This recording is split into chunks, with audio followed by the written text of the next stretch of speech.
আপনাকে এমন অবস্থা করব যে হাত পা ভেঙে আপনাকে রাস্তায় বসায় আপনাকে ভিক্ষা করে খেতে হবে। আমি বলি, এটা কী বলেন আপনি? আমি ভিক্ষা করে খাবো না চাকরি করে খাবো না ব্যবসা করে খাবো, এটা তো ডিসিশন হবে আবার ছাত্র জীবন শেষ করার পরে। আমি ইউনিভার্সিটি তখন 2002 বা 1 হবে, 2001 সালে। তখন আমাদের ঝামেলা চলতেছে আর কি। তো ওই সময় তো আমাদের 2001 কেবল সরকার এসছে আর কি, জোট সরকার আসার ঠিক আগ সময় 1999 অথবা এই টাইমটা আর কি। তো এই টাইমে আমি হলে ঢুকলাম, হলে ঢুকে আমি জাস্ট ক্যাম্পাস থেকে আসছি, গোসল করে আবার ক্যাম্পাসে বের হব।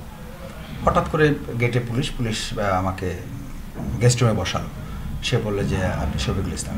শফিকুল ইসলাম বলছে আপনাকে একটু থানায় যেতে হবে। কেন থানায় যেতে হবে? বলছে যে আপনার নামে মামলা আছে। তা আমি তখন 4th ইয়ারে পড়ি বা 3rd ইয়ার কেবল শেষ করেছি, 4th ইয়ারে উঠছি আর কি। আমি বললাম আমাকে কেন যেতে হবে? আমি তখন বিশ্ববিদ্যালয়ের অর্থ সম্পাদক, অত খুব হাইলাইটসও হয়নি আর কি, হল সভাপতি থেকে অর্থ সম্পাদকের দায়িত্ব, যেতে হবে। তো গাড়িতে তোলার পর থেকেই এক ধরনের মেন্টাল হ্যারাসমেন্ট তারা স্টার্ট করে দিল। আমি বললাম দেখেন আমি ইউনিভার্সিটি স্টুডেন্ট এবং আমি খুব খোলামেলা চলাফেরা করি, আমি তো আপনাদের এখানে কোনো পলাতক আসামিও না বা আমি ওরকম কোনো গোপন জীবনযাপনও তো করি না। আমি হলে থাকি, হলে একটা দায়িত্ব পালন করি, আমার সিট আছে এখানে, অ্যাটাস্টেড, আমি স্টুডেন্ট। তখন শহীদ শামসুজ্জোহা হলে আমি থাকি, শামসুজ্জোহা হল থেকে আমাকে গ্রেপ্তার করলো। তো তখন আমাকে গাড়িতে তুলি এইগুলো শুরু করে দিল, আপনারা অস্ত্রের যোগান দেন, এটা করেন, রক কাটার সাথে আপনাদের সম্পৃক্ততা আছে, তো এটা কেন করেন, এগুলো না করলে হয় না ইউনিভার্সিটি। আমি বললাম এগুলো আপনার কাছে কোনো প্রুফ আছে? আপনি প্রুফ করেছেন? কেউ আপনাকে তদন্ত করে ফাইনাল রিপোর্ট দিয়েছে? বলছে না তা দেয়নি। তা আমি বললাম কারোর কাছ থেকে শুনে তো আপনি এত বড় ব্লেম করতে পারেন না, কোনো মামলা হলে সেটা বলেন, আমি আইনজীবী দিয়ে ফেস করবো, যদি বের হতে পারি বের হবো, নাহলে আপনাদের কাছে কাস্টডিতে থাকবো, যেখানে থাকবো আমি। কিন্তু মেন্টাল হ্যারাসমেন্ট তো আপনি করতে পারেন না। আপনি কি রিমান্ডের অনুমতি নিয়েছেন? আপনি তো ধরলেন এখন আমাকে, কেবল আপনি তো আমাকে আদালতের কাছে সাপোর্ট করবেন, আদালত আপনাকে বলবে। আদালতের কোনো নির্দেশনা বিগত 15 বছর, এবং সেই সময় এগুলো ফলো করা হতো না, এই যে 1996 থেকে 2001 পর্যন্ত কোনো নির্দেশনা। আমি হাইকোর্টের, আমার কাছে পেপার ছিল, আমার আইনজীবীরা আমাকে পেপার দিয়েছিলেন যে তাকে রিমান্ডে মানে কোনো ধরনের, মানে যে অবস্থা থেকে নিয়েছেন সে অবস্থায়, অথচ আমি, আপনারা দেখেছেন যে আমি রিমান্ডে আমাকে স্বাভাবিক অবস্থায় নিয়ে গেছে, অথচ আমাকে হুইল চেয়ারে করে আমাকে কোর্টে যেতে হয়েছে। তো যাই হোক, ইউনিভার্সিটির সেকেন্ডবার আমি আবার অ্যারেস্ট হলাম 2000 সালের শেষের দিকে। তখন রমজান মাস, ঠিক ইফতারের আগ মুহূর্তে আমাদের স্টেশন চত্বর বলে, ওখানে আমাদের ছাত্রদের অধিকার আদায়ের দাবিতে একটা প্রোগ্রাম ছিল। সেখানে বিএনপির মিজানুর রহমান মিনু সাহেব ছিলেন, আমাদের মহানগরীর আমির আতাউর রহমান সাহেব ছিলেন। তো প্রোগ্রাম শেষ করে আমি মানে মিছিল নিয়ে আমরা স্টেশন চত্বর থেকে আমাদের বিনোদপুর গেটে আসবো আর কি, মেইন গেট যেটাকে বলে, ওখানে আসবো। তো ভিতর দিয়ে আমরা আসবো, এরকম সময় পুলিশ চারদিক থেকে আমাদেরকে ঘিরে ফেলল। মজার ব্যাপার হচ্ছে যে পুরো মিছিল থেকে মিনু সাহেবকে গ্রেপ্তার করা হবে না, মহানগরী আমির জামাতের আমির তাকেও গ্রেপ্তার করা হবে না, আমাদের ইউনিভার্সিটির সভাপতি সেক্রেটারি কাউকে গ্রেপ্তার করা হবে না।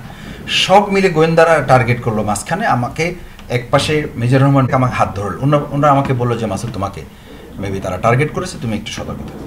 তো ওনারা আমাকে দুদিক থেকে এরকম করে ধরলো। তো আমি বললাম যে অসুবিধা নাই, মিছিল আমরা শেষ করি। একদম ভিতরে ঢুকে গেল গোয়েন্দার লোকেরা, ডিবির লোকেরা, এসবির লোকেরা ঢুকে একদম মানে সামনে এবং কাছে চলে আসলো। বাধ্য হয়ে ওনারা আমাকে একটু করে সাইড করে পিছনে দিল। পিছনে দেওয়ার সাথে সাথে এরা আমাকে বললো যে এদিকে আসেন। তাই আমি এদিকে না এসে আমি বললাম যে না, আমি আপনাদের সাথে যাবো কেন। আমি মোটরসাইকেল রেডি করা ছিল, আমি ওখান থেকে মোটরসাইকেলে উঠলাম। মোটরসাইকেল উঠে গেটে এসে দেখি যে সেখানেও তাদের সেট আপ রেডি করা আছে। মোটরসাইকেল থামিয়ে দিল, আমাকে তাদের যে অস্থায়ী ক্যাম্প ছিল, পুলিশ ক্যাম্প, ওখানে নিয়ে গেল। ঠিক ইফতারে, এটা বলছি যে দেখেন কতটা দুর্ভাগ্যজনক, ইফতারের বোধহয় 5 থেকে 7 মিনিট আগের ঘটনা এটা। আমাকে তার ইফতার পর্যন্ত করতে দেয়নি, বলে যে না ইফতার কি, আপনি কিসের রোজা রাখেন, আপনারা এইটা করেন ওইটা করেন। আমি বললাম ভাই, এটা বাংলাদেশ, এটা মুসলিম কান্ট্রি, আপনারা এখানে, আমার মেবি আমি জানি না যে এখানে কেউ হিন্দুরা আছেন বা অন্য ধর্মের কেউ আছেন, সব তো মুসলিম, আপনারা রোজা আছেন না? কয় যে আমরা রোজা আসি না আসি সেটা আমাদের ব্যাপার, সেটা নিয়ে আপনার কথা বলার দরকার নেই, আপনি থানায় চলেন, থানায় গিয়ে আপনার ইফতার লাগে তখন দেখে যাবে, এখানে আমাদের কোনো অ্যারেঞ্জমেন্ট নেই। আমাকে ইফতার করতে দিল না, বোধহয় আরও 15-20 মিনিট, আধা ঘন্টা পরে আমি থানায় গিয়ে ইফতার করলাম। তো তখন পুলিশ গাড়িতে ওঠার পরে দেখেন এটা দুটো মানে সিনারিও আছে। কিছু পুলিশ আমার হাত ধরে মানে ফাঁকে খুব গোপনে মানে ঈশ্বরের সাথে বলতেছে মাসুদ ভাই কী করবেন, আমরাও উপরে নির্দেশে চলতে হবে, অসহায়, কিছু করার নেই। আমি তখন বললাম যে ভাই আপনারা এতটা অসহায় যে একটা মানুষকে ইফতার করার জন্য একটা পানি, এক গ্লাস পানি আপনারা দিতে পারবেন না? বলছে মাসুদ ভাই তার আমাদের চাকরিটা থাকবে না। ঠিক আছে, আপনারা চাকরিটা হারায়েন না। আমার ইফতার 10 মিনিট লেট হলে আল্লাহ মাফ করে দেবেন, কিছু করার নেই, আল্লাহ তো দেখতেছেন সব কিছু। তো এটা হচ্ছে ইউনিভার্সিটিতে থেকেই কিন্তু আমাদের এই মানে ওসি সাহেব ডেকে নিয়ে আমাকে মানে কি আস্পর্ধা, আমি একটা ইউনিভার্সিটি, সেও তো একটা ইউনিভার্সিটির টিচার ছিল বলে আমি শুনেছি তার কাছে, আমাকে সে স্রেফ এরকম সামনাসামনি বসা ওসি সাহেব ডেকে আমাকে বলে যে আপনি ইউনিভার্সিটি স্টুডেন্ট, আপনি তো দেখতে শুনতে খুব ইনোসেন্ট ফিগার। আমি বললাম হ্যাঁ, আপনি হয়তো আপনার কাছে ইনোসেন্ট ফিগার মনে হলো তো ভালো। তো বলছে আপনি ইনোসেন্ট ফিগার, কিন্তু আপনি তো খুব দুর্ধর্ষ সন্ত্রাসী। আমি বললাম এটা কী বলেন আপনি?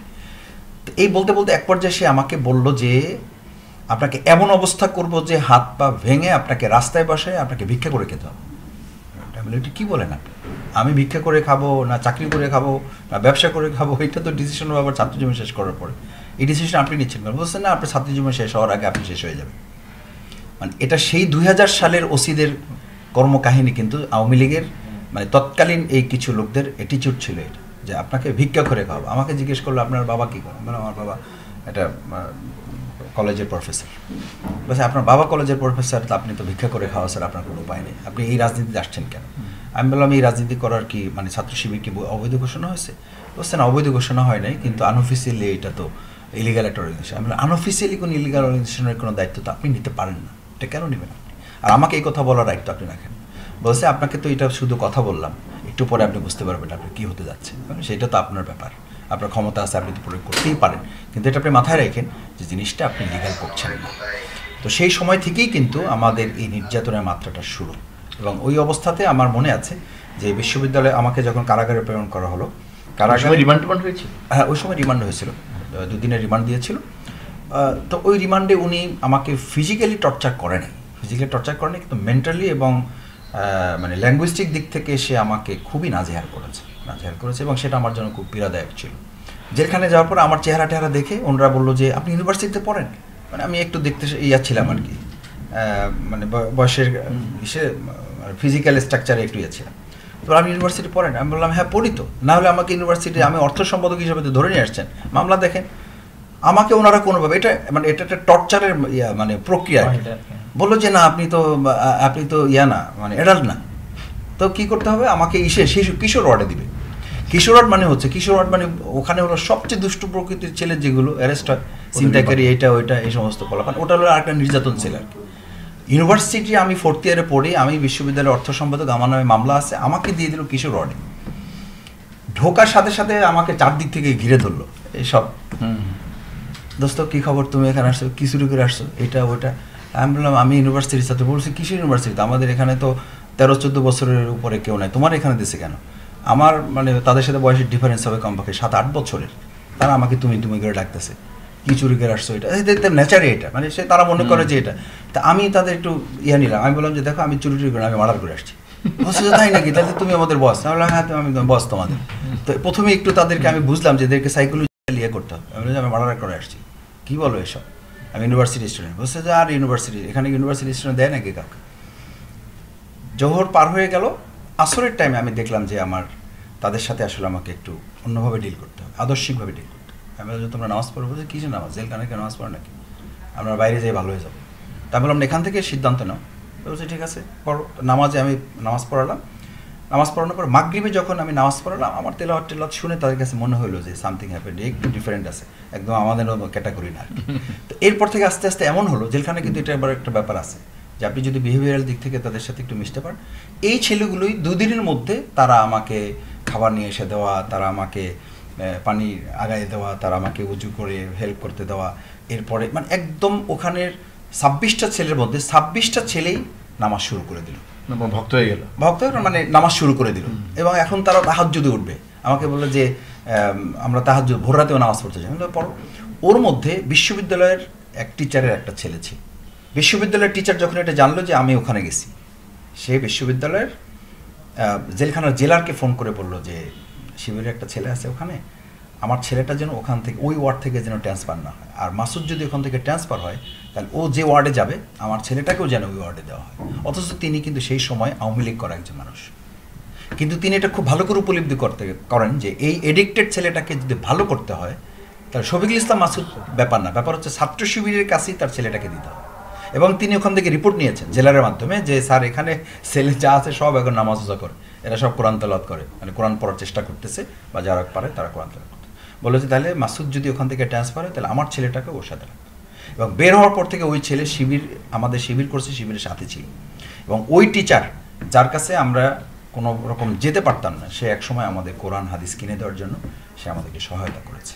তো আমাদের নির্যাতন যারা করেছে, আমি এটা সবসময় বলি, আমাদের ইতিবাচক কাজের মাধ্যমে আমরা যতদূর এগিয়েছি, আমার অভিজ্ঞতা বলে আমাদের প্রতি যারা নির্যাতন করেছে, আমাদেরকে যারা শত্রু মনে করেছে, আমরা আমাদের ব্যবহারিক জিন্দিগি দিয়ে বা আমাদের বিহেভিয়ার লাইফ দিয়ে তাদের উপরে আমরা তার চেয়ে বেশি প্রভাব বিস্তার করতে আল্লাহ তাআলা আমাদেরকে সাহায্য করেছেন। এবং ওই টিচার জামাতের টিচারদের সাথে সম্পর্ক, ছেলেটা শিবিরের সাথে পর্যন্ত আমরা করতে পেরেছিলাম আমি যখন ছিলাম। তারপর তো আমি চলে আসছি, ওইভাবে আর কন্টিনিউ করা যায়। ওই সময় আপনি কতদিন জেলে ছিলেন? ওই সময় 2.5 মাস ছিলাম। 2.5 মাস অ্যাডজাস্ট করলেন কিভাবে? 2.5 মাস অ্যাডজাস্ট করে আগে জেলের অভিজ্ঞতা ছিল না, স্টুডেন্ট লাইফ? হ্যাঁ, ছিল না। আমার বাবা মা সবচেয়ে বেশি কষ্ট পেয়েছে। ফার্স্ট থিং, এলাকায় মানে সবচেয়ে বেশি আমাদের সাইকোলজিক্যাল প্রেশার নিতে হয়েছে। তখন তো আমার ফ্যামিলি হয় নাই।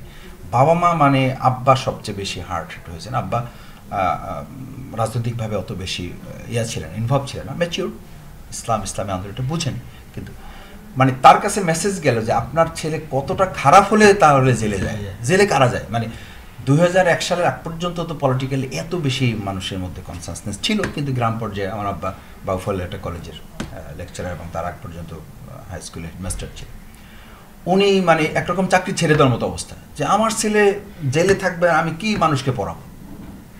আওয়ামী লীগের লোকেরা তৎকালীন সময়ে আমার জন্য দেখেন, এটা আর একটা মেসেজ। একদিকে আমার আব্বা আম্মা খুব ডিসহার্টেড হলেন, ফ্যামিলি কিছুটা পলিটিক্যাল কনসাস, আমার বড় ভাই ইসলামী ছাত্র শিবিরের পরিষদ মেম্বার ছিলেন মাওলানা ফখরুদ্দিন কাগাজি। তো ওনারা এটা ম্যানেজ করেছেন, কিন্তু বাবা মা কোনোভাবে এটা মেনে নিতে নারাজ। আমার ছেলেটা আসলে এমন কি অন্যায় করেছে, নিশ্চয়ই খুব খারাপ কিছু করেছে, না তোকে জেলে যেতে হবে। একই সাথে ওই আমার মসজিদে, যে মসজিদে আমার আব্বা মা আমরা জুমা আদায় করি, আওয়ামী লীগের আমাদের এলাকার যিনি দায়িত্বে আছেন উনি মসজিদে বললেন যে আমাদের ছেলেটা ওকে জেলখানায় নিয়েছে, আমরা আসলে একটু কষ্টই পেয়েছি, তো ইমাম সাহেবকে নির্দেশ দিয়েছে কিছু জেলাপি কিনে নিয়ে এসে দিচ্ছে, বলছে যে ওর জন্য একটু দোয়া করে দিন, ছেলেটার যেন জেল থেকে মুক্তি হয়ে যায়। আব্বা এইটা দেখে একটু আবার এলে যে যা হোক, যারা অ্যারেস্ট করেছে তারাই যেহেতু আবার জেলাপি দিয়ে দোয়া করাইতেছে, তাহলে বোধহয় খুব খারাপ কিছু করে নাই। তো এরপরে আমি ওখান থেকে কোনোভাবে আব্বার কাছে একটা চিঠি দিলাম আইনজীবীর মাধ্যমে, যে আব্বা এই ঘটনার প্রেক্ষিতে বেসিক্যালি আমাকে অ্যারেস্ট করেছে। তারপরও কোনোভাবে আমার ফ্যামিলি সিদ্ধান্তই নিয়েছিল যে জেল থেকে বের হলে আমার পড়াশোনা ক্লোজ, মাস্টার টাস্টার করা লাগবে না, আমি ওখান থেকে যেন চলে আসি, আমার মাদ্রাসায় পড়াশোনা করে কামিল টামিল করে আমি শেষ করে দেব। তো অ্যাডজাস্ট করতে আসলে ফ্যামিলি প্রেশারটা আমাদের কিন্তু সব সময়, যারা জেল খাটে না, আমরা বলি যে ব্যক্তি জেল খাটে না, জেলটা খাটে আসলে ফ্যামিলি। তো বাবা ওই সময় থেকে আমার আব্বা তো 103 বছর বয়সে ইন্তেকাল করেছেন, কিন্তু পরবর্তীতে আমার আব্বা 3 বার স্ট্রোক করেছেন। থার্ড টাইম স্ট্রোক করে আল্লাহ তাআলা তাকে দুনিয়া থেকে নিয়েছেন। এই থার্ড টাইম স্ট্রোক কিন্তু আমার লাস্ট যে রিমান্ড আমাকে যখন ওই স্টেজে করে নিয়ে আসা হলো, তখন তো আমি হুইল চেয়ারও অনুমোদন হয় নাই, মানে আইনজীবীরা যখন আমাকে মানে কোলে করে নিয়ে আসলে উঠালো, আমি তখন একদমই পা ফেলতে পারি না আর কি। তো ওই সময় আব্বাই দৃশ্যটা কোনোভাবে দেখে ফেলেছে ছবিতে বা তখন, তো দেখে উনি ওই সময় স্ট্রোক করেছিলেন। তো এটা আমাদের জন্য একটা প্রেশার ছিল। জেলে আমরা মোটামুটি যারা থাকি বলা যায় যে ওটা মেনটেন হয়ে যায়, কিন্তু ফ্যামিলিকে আমরা কনভিন্স